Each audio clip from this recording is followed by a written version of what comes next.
Let's talk about how to set up an equation from a word problem on the SAT.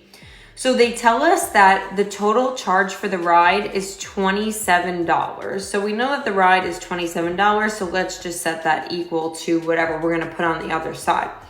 They tell us that an initial fare of $3 is charged. So the $3 is charged regardless of how many miles we go. So that's just gonna be $3.